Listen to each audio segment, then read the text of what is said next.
นี่ทุกคนนี่คือบรรยากาศอยู่ที่สกายวอล์กทาง MBK เนาะทุกคนเนาะนี่นักท่องเที่ยวต่างชาตินี่หลายๆคนกับซิมาเซกอินเนาะทุกคนถ่ายรูปกับป้ายคำว่าแบงคอกกรุงเทพแบงคอกเนาะทุกคนนี่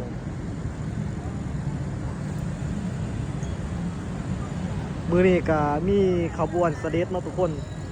เป็นขบวนของกรมสมเด็จพระเทพเนาะทุกคนเนาะจะเสด็จนาสิประมาณ6 โมงนะทุกคนน่าสิประมาณ6 โมงพระองค์เพิ่นสิเสด็จผ่านถนนเส้นนี้นะทุกคนถนนพญาไทเนาะทุกคนเนาะนี่คือภาพบรรยากาศอยู่ที่สกายวอล์กแล้วก็จะมีเจ้าหน้าที่มาดูแลความปลอดภัยเนาะทุกคนแต่ว่านักท่องเที่ยวนี่ยังเดินปกติเนาะผัดพระองค์เพิ่นเสด็จมานี่